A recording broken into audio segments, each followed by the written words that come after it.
हम लोग आज बात करते हैं, देखो ये जो थ्योरी आपको स्लाइड पे दिख रहा है ये सब हम लोग कर चुके हैं, है ना।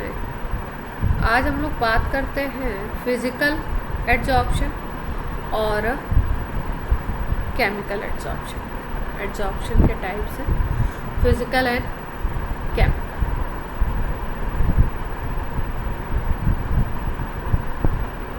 और फिर साथ साथ में उनके फैक्टर्स पे भी बात कर लेंगे कि क्या फैक्टर्स हैं।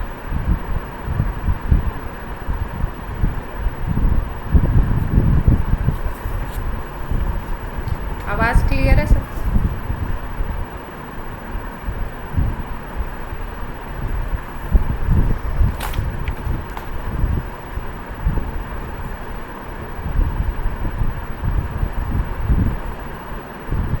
हम लोग बात कर रहे हैं फिजिकल एड्जॉर्प्शन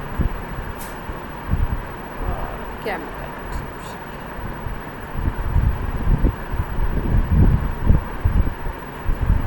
फिजिकल की अगर बात करो, देखो एड्जॉर्प्शन तो दोनों ही है, फिजिकल कब बोलेंगे, केमिकल कब बोलेंगे। केमिकल के लिए एक स्पेशल चीज़ है कि जब केमिकल बॉन्ड बन जाएगा, किसके किसके बीच ये बनेगा, एड्जॉर्बेट एंड एड्जॉर्बेंट के बीच में क्या बनेगा। कोई अगर केमिकल बॉन्ड बन जाता है, मतलब उनका इंटरेक्शन बढ़ जाता है और उनके बीच में केमिकल बॉन्ड जनरेट हो जाता है, then this is called chemical adsorption. तो केमिकल बॉन्ड में फोर्सेस तो स्ट्रॉन्ग लगेंगे, स्ट्रॉन्ग फोर्स ऑफ अट्रैक्शन हो जाएगा। फिजिकल कब बोलते हैं, जब इसमें वीक फोर्सेस लगते हैं, वीक वंडर वॉल फोर्सेस।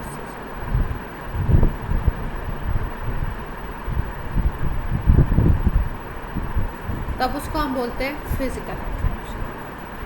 इसमें कोई केमिकल बॉन्ड नहीं फॉर्म होगा, नो केमिकल बॉन्ड फॉर्मेशन।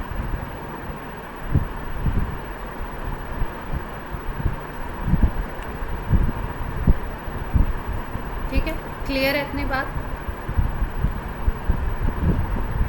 इसके फिजिकल एड्जॉर्प्शन की जो एनर्जी होता है, जो एनर्जी एक्सोथर्मिक जो हमने बताया था एड्जॉर्प्शन, इसमें एनर्जी का अमाउंट बहुत कम होता है, 20 to 40 किलो जूल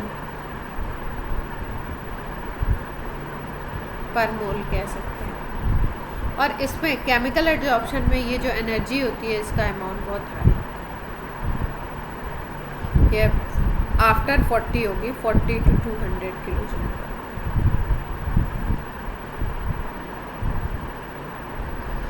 अब देखो एक और स्पेशल चीज़ है, केमिकल एड्जॉर्प्शन क्या होता है, यूनिलेयर होता है। और इस फिजिकल एड्जॉर्प्शन जो होता है मल्टी लेयर होता है, मल्टी लेयर और यूनिलेयर की तरह। केमिकल एड्जॉर्प्शन में होगा क्या, सपोज मान लो ये सरफेस के मॉलिक्यूल्स हैं,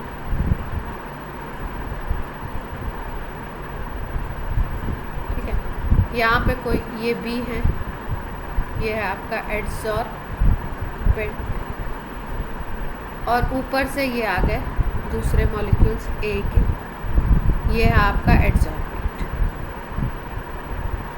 तो यहाँ पे केमिकल बॉन्ड फॉर्म हो जाते हैं बीच में इनके।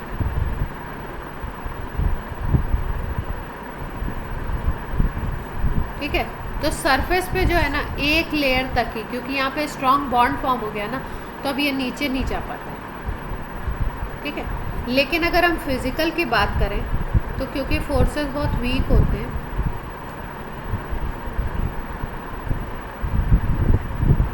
तो इसमें थोड़ा 1-2 लेयर तक चले जाते हैं। मतलब अटैचमेंट जो होता है ना 1 2 3, मान लो यहाँ पे एक लेयर है, दूसरी है,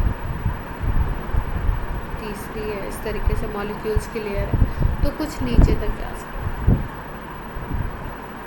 यहाँ पे जो केमिकल बॉन्ड फॉर्म हो गया उसने रोक दिया नीचे वाली लेयर्स इंटरेक्शन, यहाँ पे थोड़ा नीचे तक जा सकते हैं, वीक फोर्सेस हों, यहाँ पे कोई बाउंड्री क्रिएट नहीं हो रही है, वीक फोर्सेस।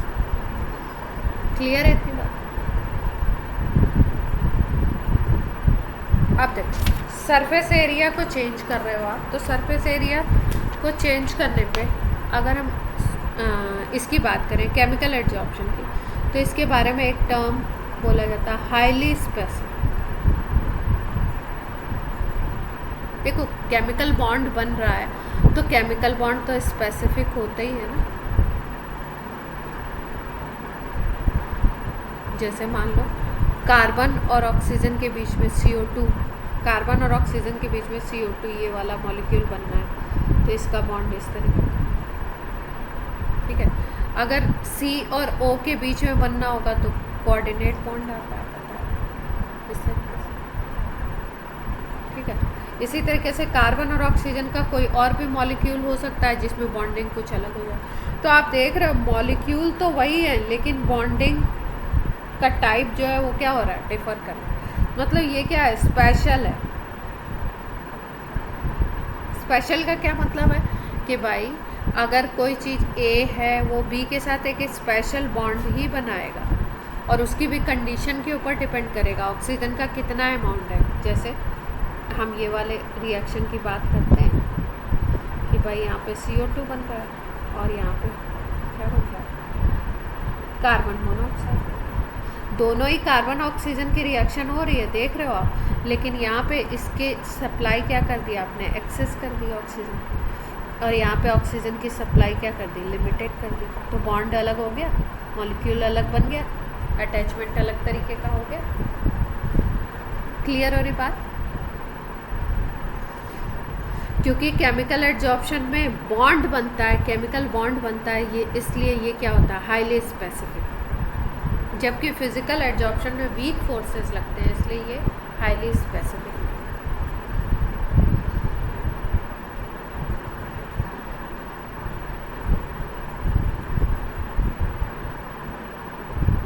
या नॉट स्पेसिफिक भी कह सकते हैं।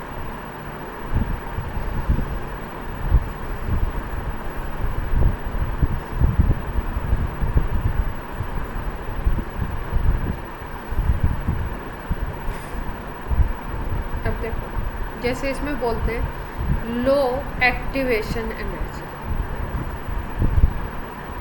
फिजिकल, या हम ये भी बोल सकते हैं नो एक्टिवेशन।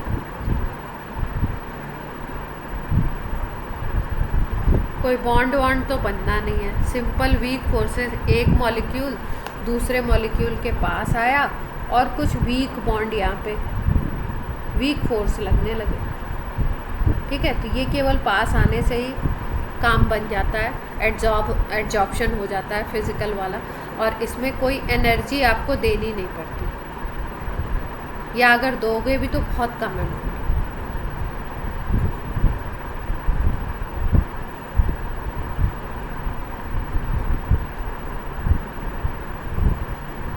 लेकिन आपको पता है कि अगर दो चीज़ों के बीच में बॉन्ड बनना है तो कई बार बॉन्ड फॉर्मेशन में हमको एनर्जी भी देनी पड़ती है, एनर्जी ऑफ एक्टिवेशन देना पड़ता है।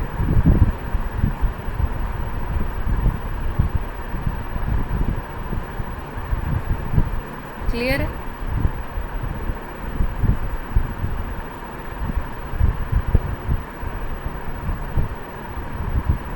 ये तो मैं साथ में बताते बताते आपको लिख दे रही हूँ, हो सकता है राइटिंग आपको उतना समझ नहीं आए, तो बाकी सब कुछ तो प्रिंटेड में आपका लिखा ही रहेगा।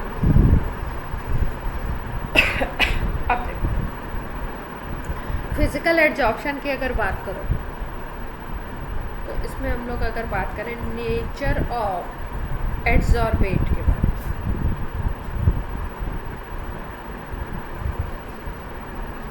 कि एड्जॉर्बेट है कैसा भाई। मान लो कि कोई ऐसी गैस है जो आसानी से लिक्विफाई हो जा रही है, कोई ऐसी गैस है जो बहुत टफ वे में लिक्विफाई हो रही है, मतलब आपको बहुत प्रेशर लगाना पड़ रहा है, ठीक है। उसके टेम्परेचर के ऊपर डिपेंड करेगा कि टेम्परेचर किस तरीके का है, ठीक है। इसमें हम लोग कोई बॉन्ड नहीं बना रहे हैं, इसमें हम क्या कर रहे हैं, केवल सिंपली बात कर रहे हैं कि प्रेशर हाई कर दो, टेम्परेचर लो कर दो, उसके थ्रू आप लिक्विफाई, अगर गैस की बात कर रहे हो, ठीक है। तो इसमें क्या होगा, एड्जॉर्बेट का नेचर कैसा है, उसका टेम्परेचर कैसा है, वो गैस आसानी से लिक्विफाई होती है नहीं होती है, इसके ऊपर डिपेंड करेगा कि नहीं करेगा। अगर लिक्विफाई होगी तो फिजिकल एड्जॉर्प्शन बढ़ जाएगा, अगर लिक्विफिकेशन ज़्यादा है या इजी है, ज़्यादा नहीं इजी है, तो क्या होगा, आपका फिजिकल एड्जॉर्प्शन इंक्रीज और अगर आसानी से लिक्विफाई नहीं होती है, क्योंकि हम कोई एक्टिवेशन एनर्जी वगैरह तो दे नहीं रहे हैं, प्रेशर को हम थोड़ा सा बढ़ाएंगे, अगर आसानी से लिक्विफाई नहीं होगी तो एड्जॉर्प्शन का रेट क्या होगा, कम होगा। क्लियर?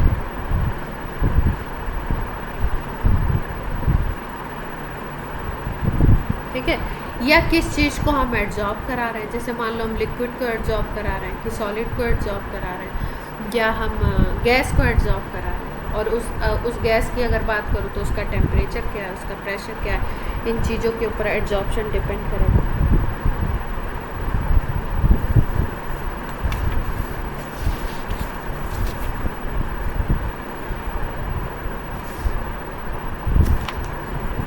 अब अगर हम केमिकल एड्जॉर्प्शन की बात करें तो इसमें हम लोग बात करते हैं नेचर ऑफ एड्जॉर्बेट के बारे में, इसमें बात करते हैं। अब देखो, अब इसमें क्या है, इसमें तो सीधा सीधा है कि भाई मान लो एड्जॉर्बेट आपका ए है और एड्जॉर्बेंट आपका बी है। अब मान लो सपोज ये आयनिक है, ठीक है, और ये भी आयनिक है, तो आपको पता है, आपको केमिकल बॉन्डिंग में एक चीज़ बताई गई है क्या, लाइक डिजॉल्व लाइक, ठीक है, या लाइक इंटरेक्ट विद लाइक। अगर कोई कंपाउंड आयनिक है, दूसरा भी आयनिक है, तो उनके बीच में अट्रैक्शन क्या होगा, ज़्यादा होगा। पता है आपको फोर्स ऑफ अट्रैक्शन क्या होगा, ज़्यादा। दोनों अगर सेम टाइप के कोवेलेंट है तो उनके बीच में फोर्स ऑफ अट्रैक्शन ज़्यादा होगा, जिसके लिए हम लोगों ने पढ़ा था लाइक डिजॉल्व लाइक। तो नेचर ऑफ एड्जॉर्बेट कैसा है, एड्जॉर्बेंट के साथ उसका इंटरेक्शन कैसा होगा, दोनों आयनिक है तो ज़्यादा इंटरेक्शन होगा, दोनों पोलर होगा, दोनों नॉन पोलर हैं तो ज़्यादा इंटरेक्शन होगा। या मान लो एड्जॉर्बेंट जो है वो आपका वाटर है सपोज, ठीक है, और बहुत सारे मॉलिक्यूल्स ऐसे होते हैं सॉलिड जिनको आप एड्जॉर्ब कराना चाहो, तो सॉलिड क्या होगा, वाटर से इंटरेक्ट कर जाएगा। वाटर क्योंकि यूनिवर्सल सॉल्वेंट है, ज़्यादातर सॉलिड्स को डिजॉल्व करना, तो दैट क्योंकि इसमें केमिकल बॉन्ड की बात हो रही है, तो ये पर्टिकुलरली डिपेंड करेगा कि किस तरीके का मॉलिक्यूल है, आयनिक है, कोवेलेंट है, या कोई मान लो ऐसा हो सकता है कि एड्जॉर्बेट और एड्जॉर्बेंट के बीच में कोई अलग तरीके का हाइड्रोजन बॉन्ड क्रिएट हो जाए, ठीक है। तो ये पूरा डिपेंड करेगा कि किस तरीके से आपके उन दोनों के बीच में बॉन्डिंग कैसे। क्लियर है बात?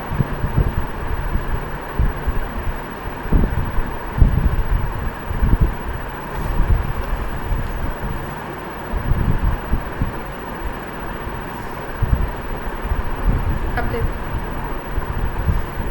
एक टर्म हम यूज़ करते हैं फिजिकल के लिए, रिवर्सिबल, और केमिकल के लिए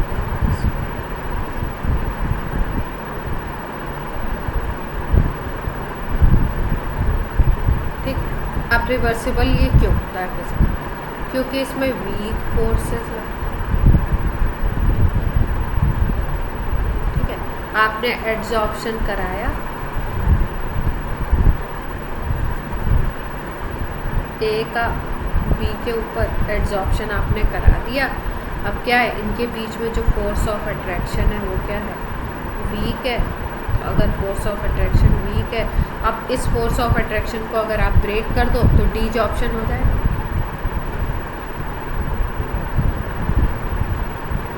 हटा दो अगर इस फोर्स ऑफ अट्रैक्शन को तो डीजॉर्प्शन हो जाएगा। तो भाई कहीं पे अगर स्ट्रॉन्ग फोर्स है तो उसको ब्रेक करना, उसको हटाना टफ होगा, जबकि वीक फोर्स है तो उसको आपको हटाना क्या होगा, इजी होगा, उसका रिमूवल क्या होगा, इजी होगा।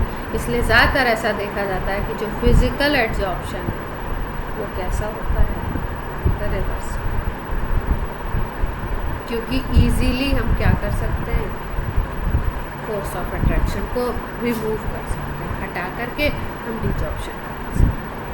एड्जॉर्प्शन डीजॉर्प्शन फिजिकल में रिवर्स। क्लियर?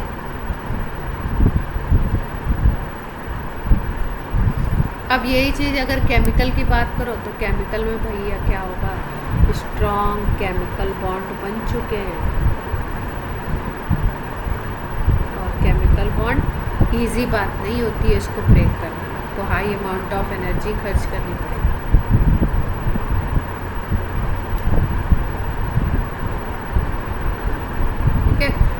क्या होगा, ये कैसा होता है इन जनरली, इरिवर्सिबल।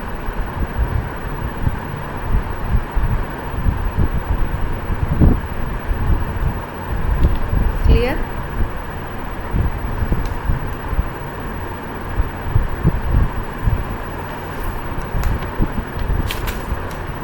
अब सरफेस एरिया की बात कर लेते। सरफेस एरिया पे दोनों ही भाई, जितना ज़्यादा सरफेस एरिया मिलेगा उतना ही ज़्यादा क्या होगा, एड्जॉर्प्शन। ये वाला भी डिपेंड करेगा। और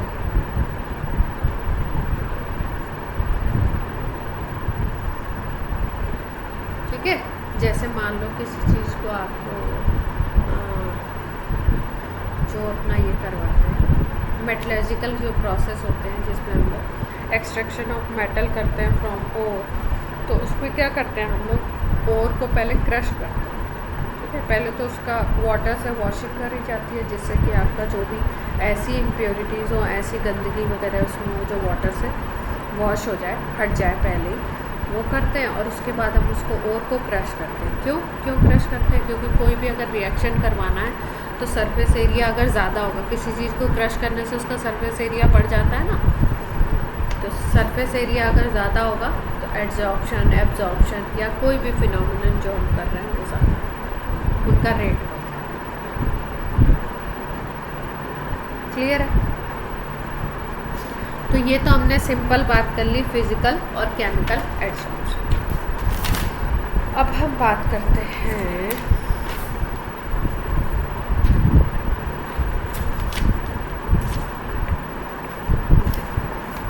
एड्जॉर्प्शन की। जो बात करी जाती है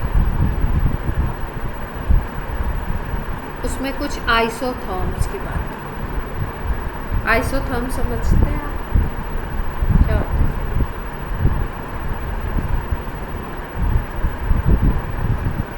आइसोथर्म का मतलब समझते हैं?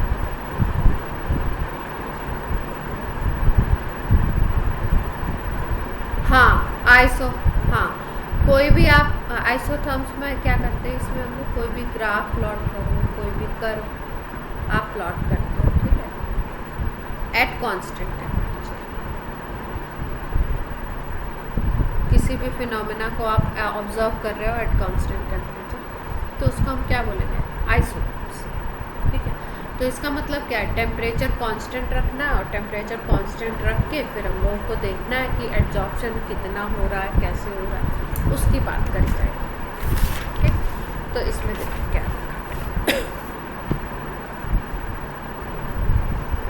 इसमें पहले हम एज्यूम करते हैं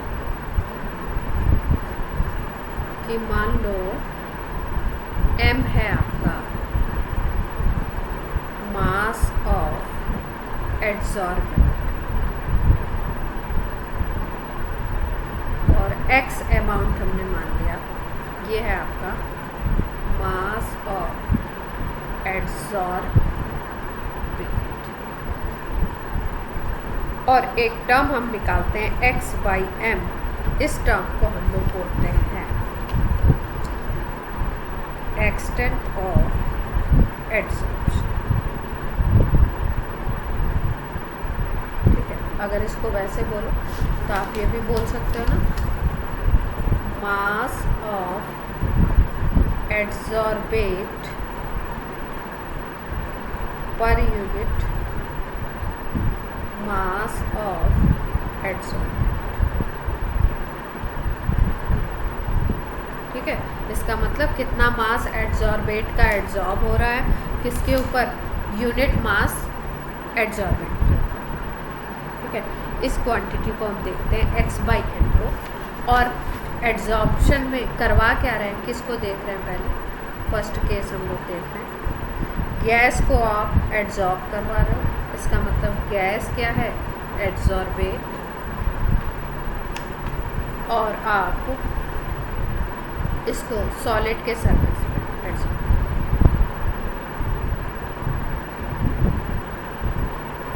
ठीक है, इस केस को। और वेरिएशन क्या देखना है हमें, प्रेशर चेंज, प्रेशर चेंज करके देखना है, और टेम्परेचर को क्या करना है, कांस्टेंट, तभी तो आइसोथर्म बोलेंगे।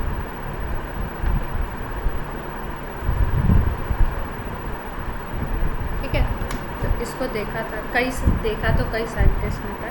एक साइंटिस्ट है फ्रंटलिच, इन्होंने देखा था, बोलते हैं कि अब क्या ऑब्जर्व किया इन्होंने,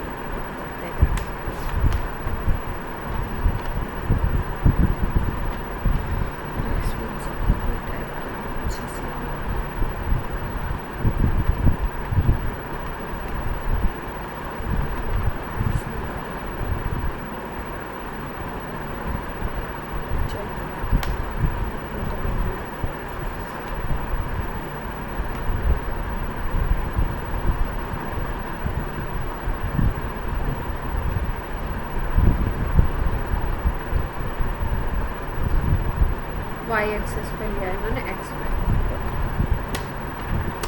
और एक्स एक्सिस पे इन्होंने लिया प्रेशर।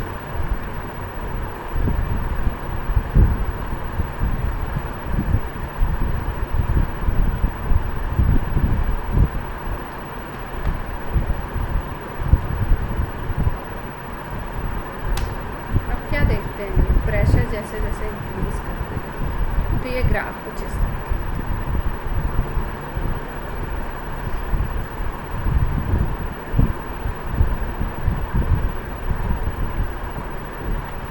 ऊपर की तरफ जाके ग्राफ एकदम ऐसे कांस्टेंट। ठीक है, यहाँ पे अगर देखो आप प्रेशर इंक्रीज कर रहे हो, 3 रीज़न इन्होंने लिए। एक रीज़न इन्होंने डिसाइड किया जिसमें लो प्रेशर है, एक रीज़न इन्होंने लिया जिसमें कि प्रेशर क्या है, मॉडरेट, और एक ये ले लिया ये वाला रीज़न, इसमें इन्होंने बोला हाई प्रेशर।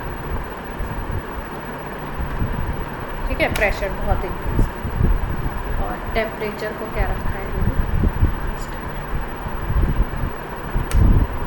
तो अब इन्होंने यहाँ पे रिलेशन निकालने की कोशिश की x/m और प्रेशर के बीच में। तो क्या क्या देखा इन्होंने, ये देखते हैं कि जब लो प्रेशर रहता है तो ये जो x/m है ये डिपेंड करता है एक k कांस्टेंट मान लीजिए p⁻⁴ ठीक है, और जैसे ही हम लोग मॉडरेट प्रेशर पे जाते हैं, थोड़ा इंक्रीज करते हैं, मॉडरेट प्रेशर पे ये x/m जो है ये डिपेंड करता है कि कांस्टेंट p⁻⁴ एक टर्म आ जाता है 1/n। ठीक, यहाँ पे देखो हम प्रेशर इंक्रीज कर रहे हैं, ये x/m क्या हो रहा है, इंक्रीज कर रहा है, इधर प्रेशर इंक्रीज हो रहा है, इधर x/m इंक्रीज हो रहा है। एक पॉइंट ऐसा आता है यहाँ जिसके बाद जाकर के वो कांस्टेंट, एक प्रेशर ऐसा आता है। ये जो प्रेशर है इसको हम बोलते हैं PS, सैचुरेशन प्रेशर। इसके बाद देखिए आप x/m इंक्रीज कर रहा है, क्या यहाँ पे कांस्टेंट हो गया ना बिल्कुल। सैचुरेशन प्रेशर अचीव होने के बाद क्या हो रहा है, x/m remains constant। यहाँ पे सैचुरेशन प्रेशर कम मिलता है जब हाई प्रेशर होता है, प्रेशर हाई कर देते हैं, तो हाई प्रेशर पे क्या कंडीशन मिलेगी, हाई प्रेशर की अगर बात करो तो x/m डिपेंड ही नहीं करता है, p⁻⁴ या ऐसे p का टर्म डिपेंड नहीं करता।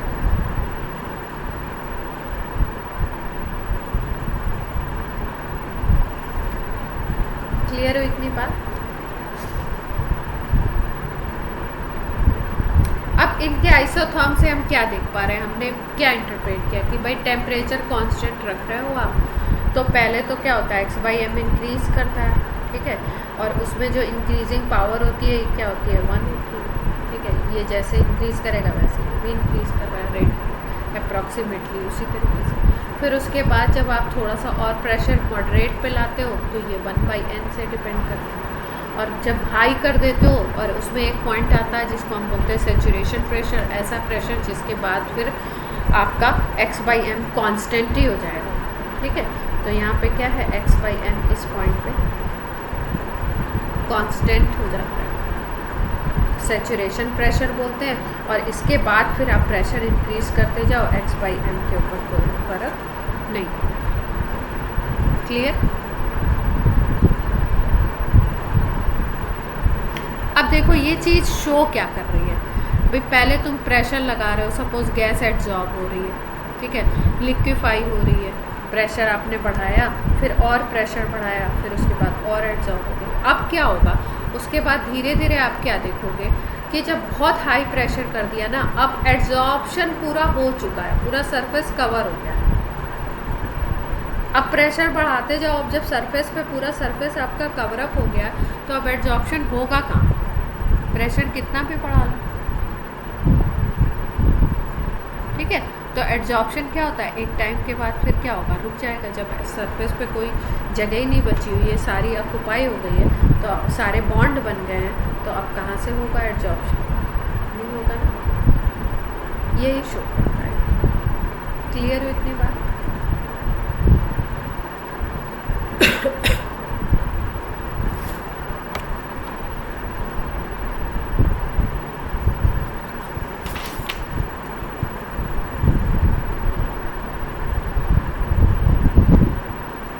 अगर हम लोग इसको ले लेते हैं, सपोज हम लेते हैं इसको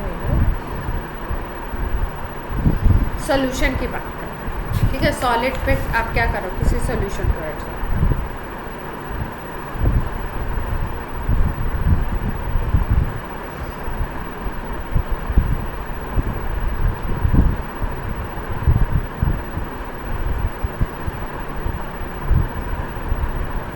जब हम बात करेंगे सॉल्यूशन की, तो सॉल्यूशन के केस में क्या आ जाएगा, प्रेशर की जगह आ जाता है कंसंट्रेशन।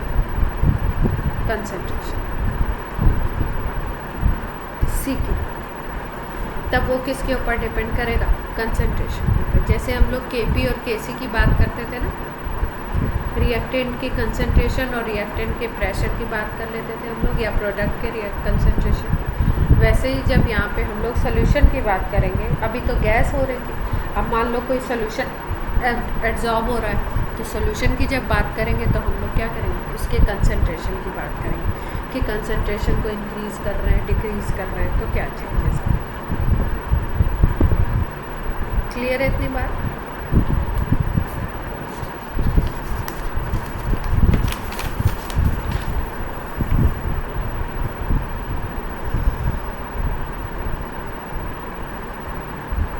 अब अगर इस रिलेशन को थोड़ा एक्सटेंड करो, ये था x/m is equal to Kp raise to power 1/n था। अब इसको अगर आप log ले लो तो log में क्या बना सकते हैं इसको, log x/m is equal to, इसको आप log k प्लस log ऐसे लिख सकते हैं।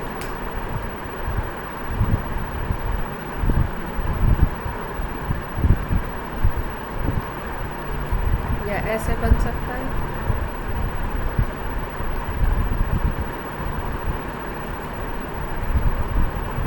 इस पे न्यूमेरिकल।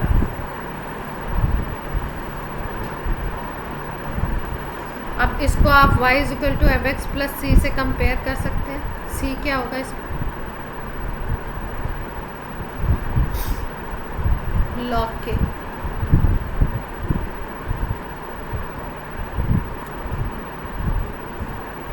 m, ये m है आपका एड्जॉर्बेंट का, n आपका एक नंबर है, इंटीजर। 1/n लोगे तो ये फ्रैक्शन में आएगा, ठीक है।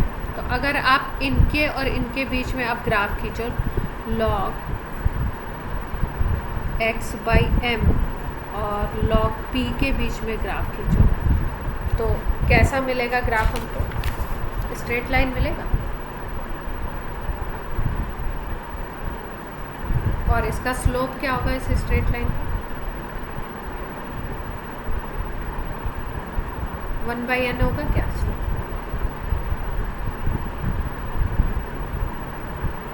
स्लोप क्या हो जाएगा इसका 1/, इंटरसेप्ट क्या होगा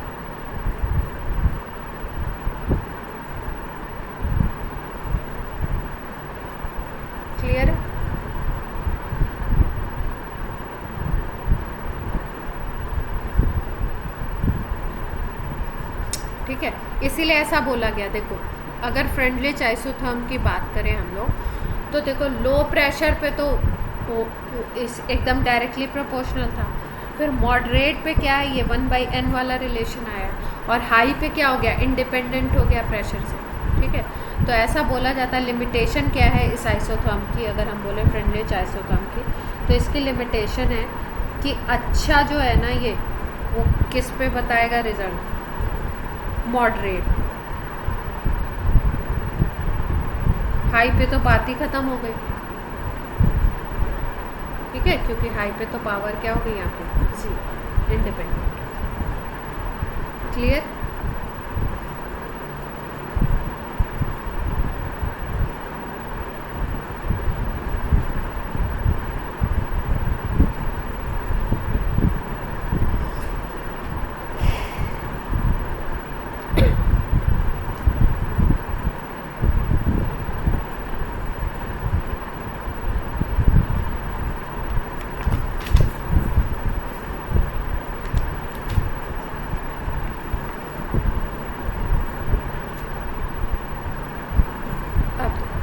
अगर हम लोग इस ग्राफ को ही प्लॉट करें, सी के टर्म्स में करें,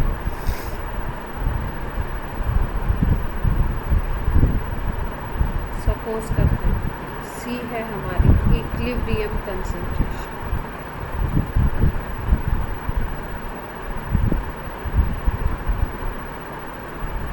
ठीक है, और हम फ्रेंडली आइसोथर्म के टर्म में इसको लिखना चाहते हैं, तो ये इक्वेशन कैसे बनता है, x/m is equal to k c⁻⁴ 1/n।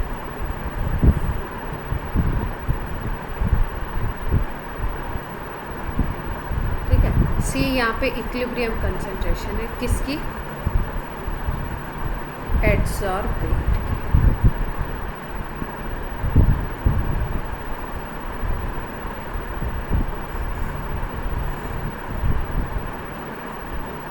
Clear?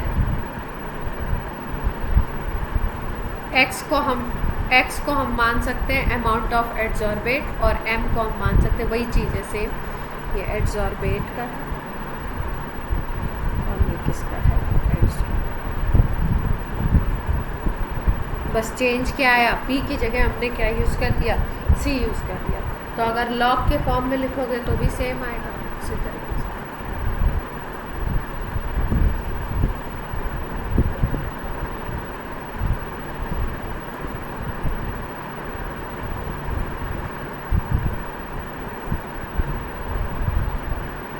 कोई दिक्कत?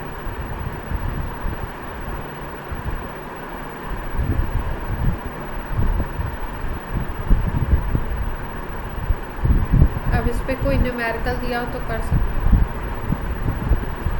क्लिक करवा दो।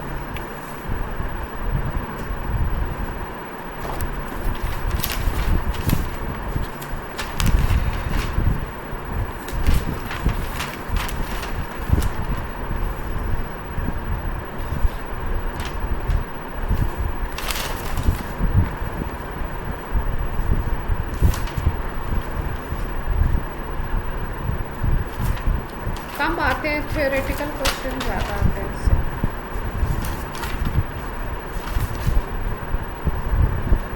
लेकिन फिर भी आ जाए तो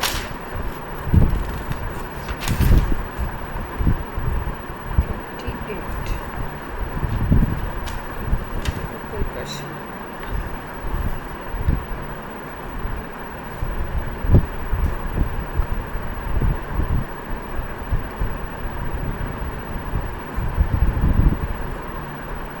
ग्राफ गिवन,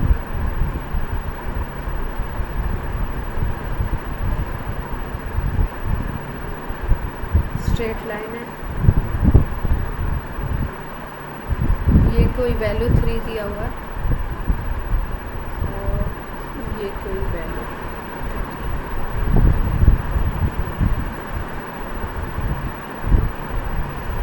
एडजॉर्प्शन क्वेश्चन मैं पढ़ रही हूँ, लिख नहीं रही हूँ। Adsorption of gas follows Freundlich isotherm, x is mass of gas adsorbed and on the mass m adsorbent. जो चीज़ें बताई वही है, सेम टू सेम प्लॉट खींच रहे हैं हम लोग। और क्या पूछ रहे हैं, x by m is proportional to, question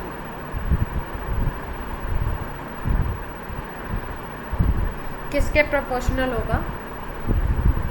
आपका दिया हुआ है p raise to power 2/3, p raise to power 3/2, p raise to power 3 and p raise to power 2। चल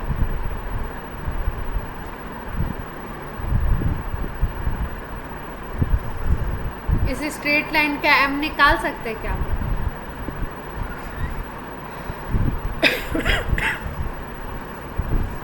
आवाज़ आ रही है सबको?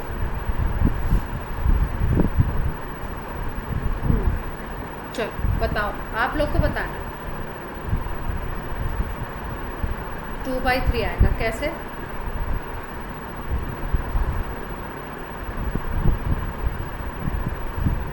स्लोप होता है आपका y/x, ठीक है, 2/3 आ गया। अब यही स्लोप तो 1/n था ना, जो पावर में हम लोग p के ले रहे थे,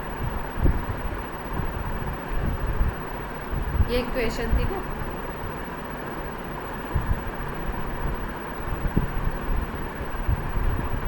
यही थी ना, तो 1/n इज इक्वल टू क्या आ गया? 2/3। तो आंसर आपका क्या होगा? ए होगा। सबको क्लियर है? कोई कुछ और कहना चाहता है?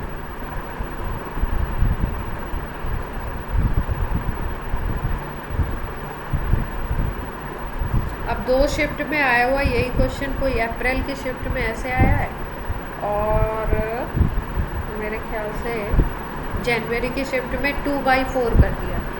जहाँ पे 3 दिया हुआ है ना, वहाँ पे 4 यूनिट कर दिया, 2 यूनिट 4 यूनिट, तो उसमें 1/2 आ जाएगा। ठीक है, और इस आइसोथर्म पे और क्वेश्चन आए हुए हैं। 16 में आया,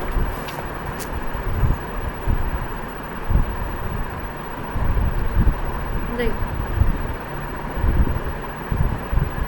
पर एक तो बन सकता है ना। आप कौन सा आएगा पता नहीं है। पढ़नी तो बहुत सारी चीज़ें पढ़ती है ना अपने, और ये कुछ चैप्टर जैसे इजी होते हैं तो उसमें क्या होता है, उसको पहले ही स्टूडेंट करके रखता है कि भाई ये चैप्टर इजी है, तो इसमें ज़्यादा चीज़ें लर्न करनी है, तो ये लर्न करके ख़त्म करो उसको।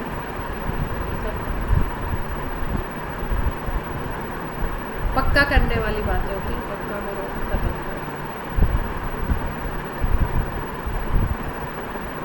अब देखो इसमें क्या दिया, linear plot of log x/m versus log p in Freundlich adsorption isotherm, which of the following statement is correct. ठीक है, k and n are constant. Correct पूछा है स्टेटमेंट, तो सबसे पहला स्टेटमेंट है 1/n अपीयर्स एज इंटरसेप्ट, इसको बोल रहा है इंटरसेप्ट। फिर दूसरा बोल रहा है only 1/n appears as slope. फिर तीसरा ऑप्शन बोल रहा है log 1/n appears as intercept।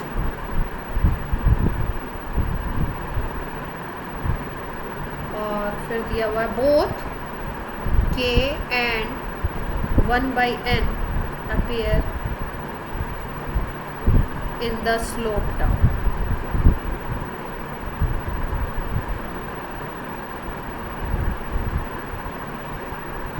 बताइए,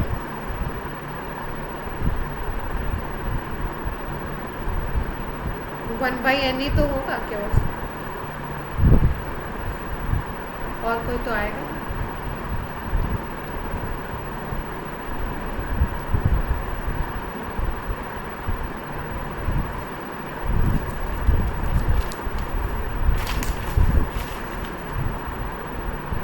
कुछ ही नहीं है, लग रहा है कुछ मजाक था।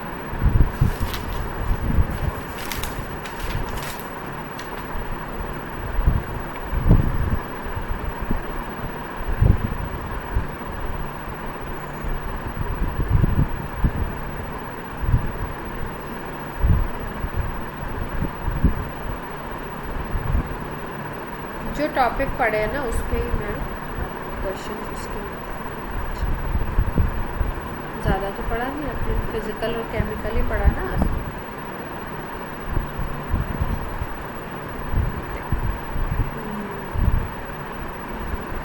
आइसोबार्स की बात कर रहे हैं। पहला देखो पी कांस्टेंट है पहले ग्राफ में, दूसरे में भी पी कांस्टेंट है, और यहाँ पे दिया हुआ है अमाउंट ऑफ गैस एब्जॉर्ब, ठीक है, एब्जॉर्ब नहीं है, एब्जॉर्ब है, और टेम्परेचर के बीच में ग्राफ कीजिए। फिर यहाँ पे भी यही है, same to same, amount of gas absorb,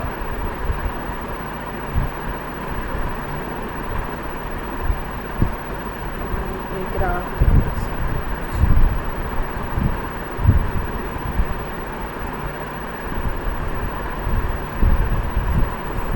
तीसरा देखो यहाँ पे अमाउंट ऑफ गैस एब्जॉर्ब, ये प्रेशर है और 2 ग्राफ की, ये 250 और ये आपका 2। चौथा ग्राफ है आपका पोटेंशियल एनर्जी,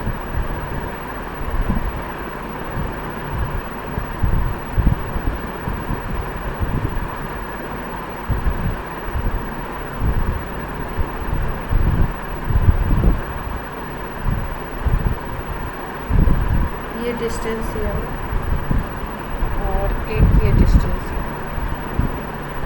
इसको लिख रहे हैं DHADS। अच्छा, ये होगा मेरे ख्याल से 150 किलो जूल पर मोल,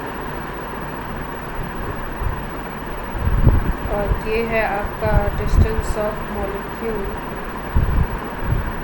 फ्रॉम द सरफेस। ये जो आपका एक्स एक्सिस है, ये है distance of molecule from surface,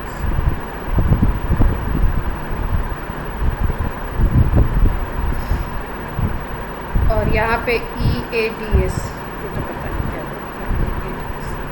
चलो क्वेश्चन पढ़ती हूँ मैं। Given graph 1, 2, 3 and 4 represent general trends observed different physiosorption and chemisorption, यानी कि फिजिकल एब्जॉर्प्शन हो रहा है और केमिकल एब्जॉर्प्शन हो रहा है। Process under mild condition of temperature and pressure, which of the following is about 1, 2, 3 and 4 are correct. Options दिए हुए हैं, देखो। फर्स्ट ऑप्शन है, पहले को फर्स्ट को बोल रहे हैं फिजिकल एब्जॉर्प्शन, और सेकंड को बोल रहे हैं केमिजॉर्प्शन।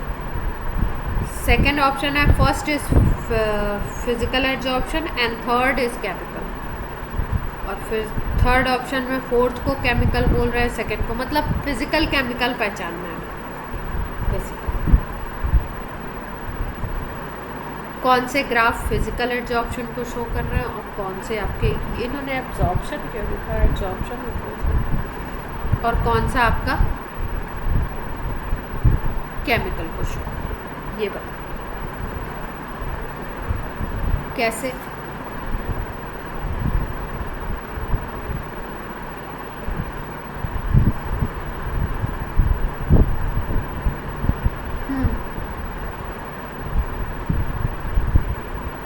हाँ, पोटेंशियल एनर्जी धीरे धीरे क्या होती है,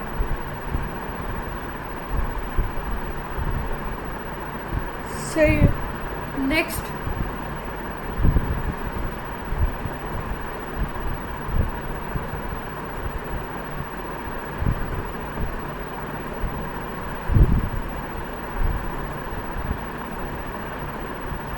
ये डी ग्राफ को बोल रहे हो आप केमिकल। ABC के बारे में क्या है,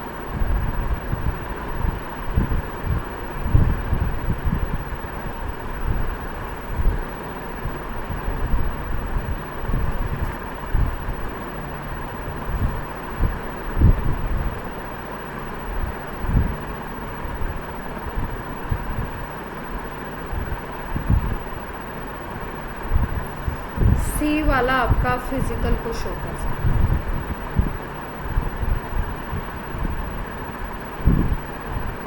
कैसे 200 के पे अमाउंट ऑफ गैस एब्जॉर्ब क्या था, ज़्यादा था। टेम्परेचर अगर आपने बढ़ा दिया तो काइनेटिक एनर्जी क्या हो गई, इंक्रीज कर गई, तो अमाउंट ऑफ गैस एब्जॉर्ब कम हो गई। अच्छा, उनकी काइनेटिक एनर्जी बढ़ गई तो वो अटैच क्यों होना चाहेंगे, कम होंगे अटैच। और इधर पे प्रेशर इंक्रीज हो रहा है।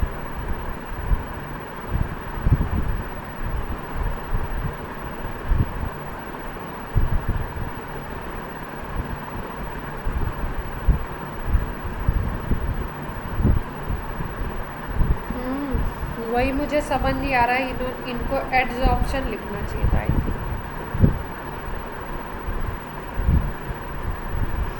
डी वाले केमिकल की बात हो रही है, क्योंकि ये जो आपका अमाउंट ऑफ एनर्जी देखो क्या दे रहा है, ये डिस्टेंस दे रहे हैं, distance of molecule from surface से डिस्टेंस है। तो अगर आप इस लूप को देखो, ये वाले लूप को, ये डिस्टेंस है आपका एक्स एक्सिस पे, और वाई एक्सिस पे क्या है, पोटेंशियल एनर्जी।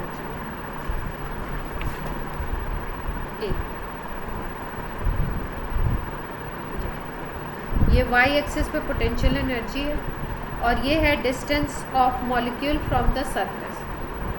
ठीक है, अब यहाँ पे देखो, यहाँ पे डिस्टेंस कम होता जा रहा है, कम होता जा रहा है ना, डिस्टेंस पास आता गया, पास आता गया।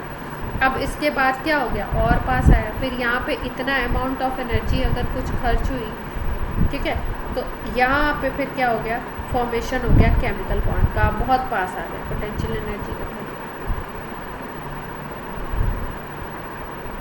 हम लोग केमिकल बॉन्डिंग में जो एनर्जी का ग्राफ देखते हैं वो इसी तरीके का देखते हैं, और एनर्जी का अमाउंट भी देख रहे हैं, और बड़ा अमाउंट है 150, यानी कि बॉन्ड बन गया यहाँ पे। ठीक है, अब ए बी और सी को देखो, सी के बारे में कौन बोल रहा था, आर्ची बोल रही थी। क्या बता रहे थे सी के बारे में,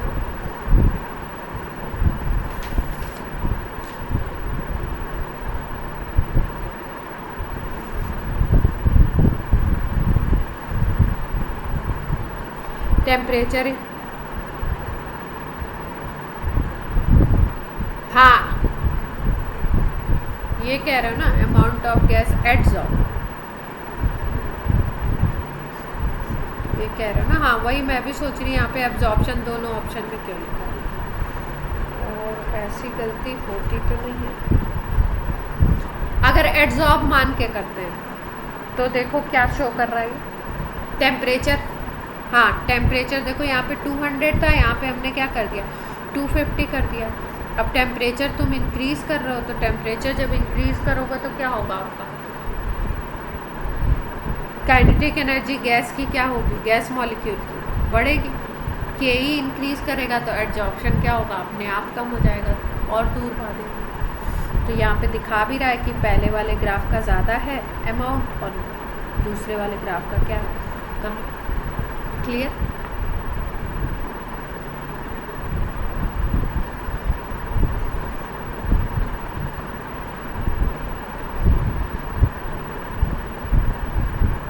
एक सेकंड, एब्जॉर्प्शन की बात कर रहे हैं।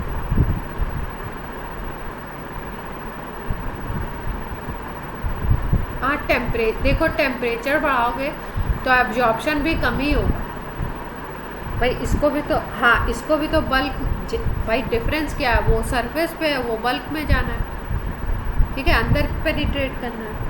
तो आप काइनेटिक एनर्जी जब इंक्रीज़ कर रहे हो तो गैस के मॉलिक्यूल्स की टेंडेंसी तो कम ही होगी ना अंदर जाने की। ठीक है, चलो तो ये तो हो गया आपका कौन सा ग्राफ हो गया, इसमें कोई बॉन्ड, इसमें आप कह सकते हो कौन सा एब्जॉर्प्शन। ठीक है, हाँ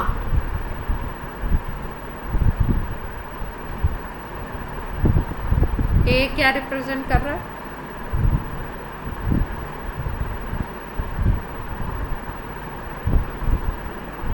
हाँ पी कांस्टेंट है आपका, इस वाले ग्राफ में पी को कांस्टेंट कर दिया। प्रेशर, गैस के प्रेशर को कांस्टेंट कर दिया और इन्होंने क्या किया, टेम्परेचर को इंक्रीज़ कर रहा है। टेम्परेचर को जब इंक्रीज़ कर रहे हो तो यहाँ पे भी अमाउंट ऑफ गैस क्या हो रहा है, डिक्रीज़ कर रहा है। इस ग्राफ से भी यही पता लग रहा है। तो ये भी फिजिकल का है।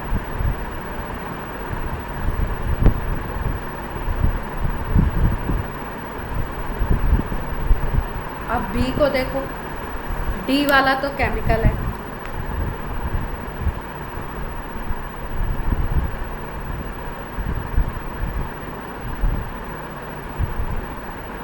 अब सेकंड को देखना है।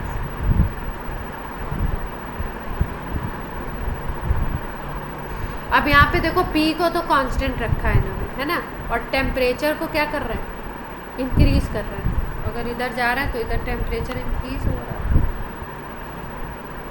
टेम्परेचर बढ़ रहा है। और जब टेम्परेचर बढ़ रहा है तो ये भी बढ़ रहा है, अमाउंट भी बढ़ रहा है। ठीक है, तो ऐसा किस केस में हो सकता है, टेम्परेचर इंक्रीज़ कर रहे हो तो केमिकल बॉन्ड कोई बनना स्टार्ट हो जाए। आपको टेम्परेचर बढ़ा रहे हो, इसका मतलब हीट दे रहे हो। ठीक है, तो आप क्या कर रहे हो, आप कोई रिएक्शन इंक्रीज़ हो जाए, मतलब केमिकल बॉन्ड अगर फॉर्म होने लगे। कब, टेम्परेचर इंक्रीज में, तभी तो आपका अमाउंट ऑफ गैस एब्जॉर्ब ये इंक्रीज़ होगा, बॉन्डिंग होने लगी ना। तो सरफेस के मॉलिक्यूल जब बॉन्ड बनाने लगेंगे तो क्या होगा, गैस एब्जॉर्ब होती जाएगी। जैसे जैसे टेम्परेचर बढ़ाओगे वैसे वैसे रिएक्शन बढ़ेगा, एब्जॉर्प्शन या एब्जॉर्प्शन बढ़ता जाएगा। तो इसका मतलब ये किसको शो कर रहा है, केमिकल को कर रहा है।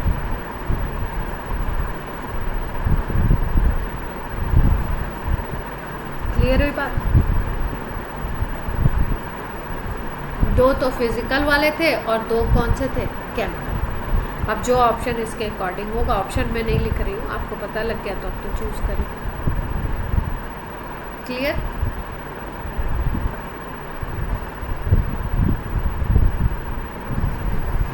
ये एडवांस का तो नहीं है ये क्वेश्चन, हाँ एडवांस का होगा। बताएं क्यों, 12th लिखा हुआ है ना, तो आपका ये वाला जो कॉन्सेप्ट 13 से स्टार्ट हुआ था ना, मेंस वाला।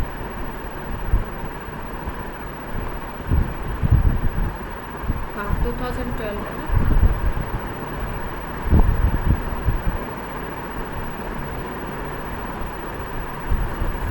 आप कर लेंगे क्या इस टाइप के क्वेश्चन, जो अपने आए हुए दिख रहे थे वो तो मैंने करवा दिया, आइसोथर्म पे करवा दिया और फिजिकल और केमिकल पे करवा दिया, है ना।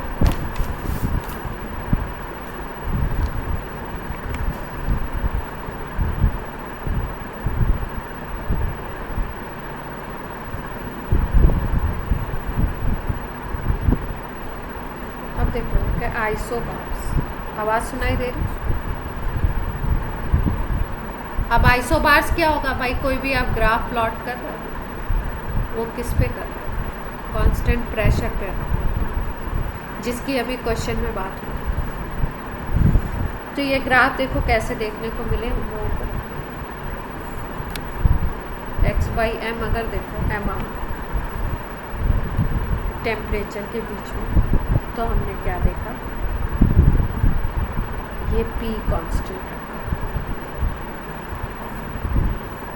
और दूसरा हमने देखा ये फिजिकल का है जो ग्राफ अभी हमने स्टडी किया, और दूसरा हमने देखा क्या, केमिकल में क्या होगा,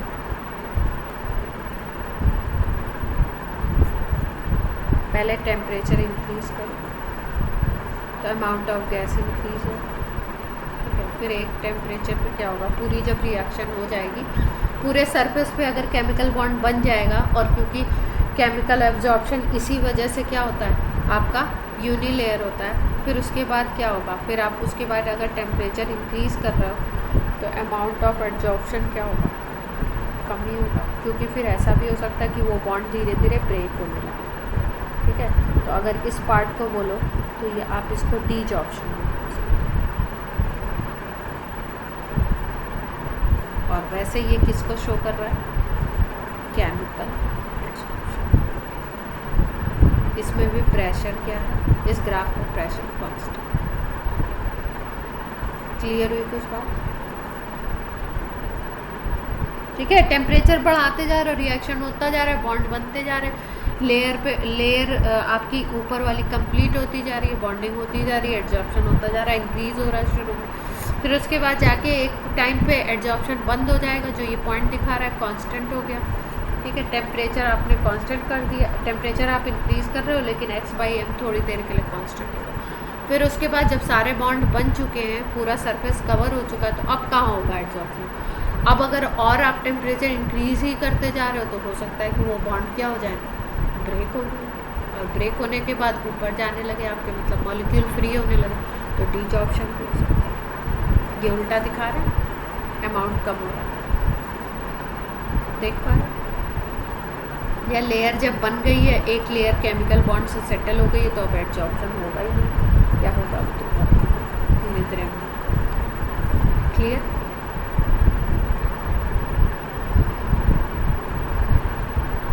तो वैसे तो इजी क्वेश्चन आता है, टफ बनाना चाहे तो इसी में ग्राफ में कुछ twist and turn they they. Theory clear है तो कर लेंगे, नहीं क्लियर है तो क्या होगा, मामला अटक सकता है। चलो, यहाँ तक बात क्लियर है?